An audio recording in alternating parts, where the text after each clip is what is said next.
inside Australia's toughest prison. The transfer that changed. Before this story goes any further, take a second, subscribe, hit like, and leave a comment, because what you're about to hear is one of those cases that stays with you long after the screen goes dark.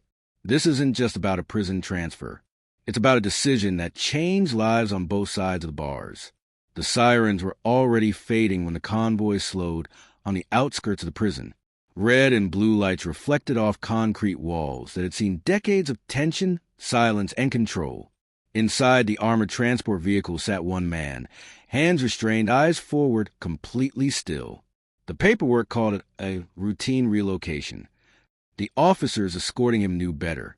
This was the kind of transfer that makes careers end early, or defines them forever. The prison he was being taken to had a reputation few places could rival. Even among Australia's toughest correctional facilities, this one stood apart. Long-serving officers referred to it as a pressure cooker. You didn't raise your voice here. You didn't make promises you couldn't keep. And you certainly didn't bring in an inmate whose name alone could shift the balance of power overnight. The man in the transport wasn't famous to the public, but inside the system, he was known. Years earlier, his arrest had dominated internal briefings. His movements were tracked carefully, his associations mapped in detail. Wherever he went, tensions followed. Other inmates watched him closely. Staff learned quickly that ordinary rules didn't apply in his presence. He wasn't loud. He wasn't reckless. That was the problem. He observed. He waited. Detective Sarah Klein still remembered the original case file. She had been a junior investigator then, assigned to support work that never made the news. The evidence trail was complex, layered with informants who spoke in half-truths and coded language. What struck her most wasn't what the suspect said during questioning, but what he didn't say. Silence, she learned, could be more dangerous than threats. Years later, when the transfer request crossed her desk for review, her stomach tightened. The reasons given were vague. Population management, security realignment, administrative necessity. None of it explained why now. None of it addressed what would happen once he arrived. She flagged the file, added a note recommending caution, and watched it move forward anyway. Inside the prison he was leaving, rumors had already begun. Some inmates believed his departure would calm things down. Others feared it would spark retaliation elsewhere. Officers exchanged looks in corridors, aware that transitions like this rarely stayed contained. One senior guard summed it up quietly. Where he goes, trouble follows, just not the kind you see coming. As the transport passed through the final security gate, the receiving prison came into full view. Tower lights cut through the dusk. Cameras tracked every movement. On paper, it was prepared. Extra staff had been assigned.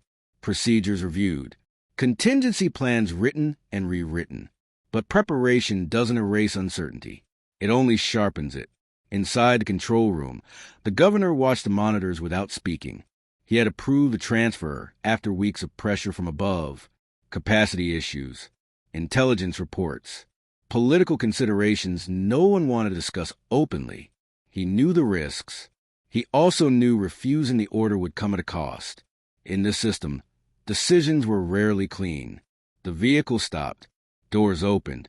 The inmate stepped out, calm, composed, taking in his surroundings as if committing them to memory.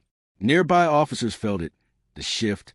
Not fear exactly, but awareness, a sense that something had just changed, even if no one could yet say how. Within hours, small things began to happen. A routine search took longer than expected. An argument broke out between inmates who had no history of conflict. A staff member reported a missing log entry that should have been there. Individually, they meant nothing. Together, they formed a pattern Sarah Klein would later recognize all too well. That night, as the prison settled into its artificial quiet, the new arrival lay awake, staring at the ceiling. Transfers were supposed to break influence, disrupt control. Sometimes they did the opposite. Sometimes they moved the center of gravity. By morning, the governor would receive a report marked confidential. By the end of the week, 2 officers would request reassignment. And buried deep in the system, a decision made far from these walls would begin to unravel. But no one knew that yet. All they knew was that the transfer was complete, and whatever balance had existed before was already gone. By the second morning, the prison no longer felt the same. Nothing dramatic had happened, at least not on the surface. There were no alarms, no lockdowns, no incidents that demanded immediate reports. Yet every officer walking the tiers felt it. Conversations stopped when they approached. Doors seemed to close a second too late. Eyes followed movements more closely than before. The inmate had been placed in a high-security unit designed for containment, not comfort. The architecture itself was meant to dominate. Long concrete corridors, narrow sight lines, control movement at every step. Still, control in a prison is rarely just physical. It's psychological. And within hours of his arrival, the psychological balance began to tilt. Officer Mark Delaney noticed it first during morning rounds. He'd worked this unit for over a decade and could read its rhythms like a clock. Inmates usually tested new arrivals subtly, probing for weakness or reaction. But this time it was different. The tier was quiet. Too quiet. The men weren't sizing the newcomer up. They were waiting. For what, Delaney couldn't say. In the control room, logs showed a spike in minor infractions across unrelated units. Nothing serious enough to trigger alarms. Missed head counts by seconds, misplaced equipment, requests filed and withdrawn. To an outsider, it looked like coincidence. To experienced staff, it looked coordinated. Detective Sarah Klein was looped back into the situation after intelligence flagged unusual communication patterns. Informants who had gone silent years earlier suddenly began requesting meetings. Their messages weren't specific, but the tone was urgent. Something was shifting inside the walls, and no one wanted to be caught on the wrong side of it. One source used a phrase that stuck with her. It's not what he's doing, it's what everyone else thinks he might do. The inmate himself remained compliant. He followed orders, attended assessments, spoke only when necessary. Psychological evaluations returned inconclusive results. High intelligence, controlled affect, no outward hostility. That made him harder to classify, not safer. Behind closed doors, senior staff debated whether the transfer had been a mistake. Reversing it, however, wasn't simple. Moving him again so soon could be interpreted as weakness, and weakness spreads faster than fear in places like this. Then came the first real sign. During a routine inspection, officers discovered a sealed note hidden in a maintenance panel. No names, no threats, just a list of times, locations, and initials that matched internal schedules. Someone had access they shouldn't have. Worse, they had confidence. Security protocols were tightened immediately. Movement was restricted. Staff rotations were adjusted. But each change seemed anticipated. Wherever the pressure increased, resistance adapted. It felt less like reacting to a disturbance and more like chasing a shadow that stayed one step ahead. The governor called an emergency meeting late that evening. The room was tense, voices low. Intelligence officers spoke carefully, choosing words that wouldn't ignite panic. The conclusion was unspoken but clear. The transfer hadn't contained a problem. It had relocated it. Sarah reviewed the original case file again that night. Patterns she'd missed before now stood out. Every major incident connected to the inmate's past had followed a similar trajectory. Quiet buildup, subtle influence, sudden consequences. He didn't need to give orders. His presence alone altered behavior. Inside his cell, the inmate listened to the sounds of the prison adjusting around him. New routines, new rules, new reactions. Transfers were meant to isolate, to disrupt networks. But networks don't always break. Sometimes they reform stronger and more careful than before. By the end of the week, an officer found himself under investigation for sharing information he claimed meant nothing. An inmate requested protective custody without explaining why, and a confidential memo circulated among senior staff. Its final line underlined twice. We may have underestimated the strategic impact of this transfer. The prison was still standing. The walls were still solid. But beneath the surface, trust was eroding and fear was taking shape. Not explosive, not chaotic, but controlled, directed. And that was the most dangerous kind. As Sarah closed the file, her phone buzzed with a message from an internal contact. Just 6 words. He's not the center. He's the signal. Whatever was coming next wouldn't be loud. It wouldn't be obvious. But it would force everyone involved to confront a truth the system hated to admit. Some inmates don't need to break rules to change everything. By the time the prison realized what was unfolding, the damage was already embedded in routine. There were no riots, no dramatic standoffs, no moments that made the evening news. Instead, the institution began to bend, slowly, almost politely, around one man's influence. The investigation widened quietly. External auditors were brought in under the guise of a standard review, their presence explained away as procedural. But behind closed doors, files were being reopened, timelines re-examined, and decisions questioned that had once been signed off without hesitation. The transfer, once seen as a solution, was now being studied as a catalyst. Detective Sarah Klein focused on one unsettling pattern. Every disruption traced back not to direct contact, but to anticipation. Officers altered routines before requests were made.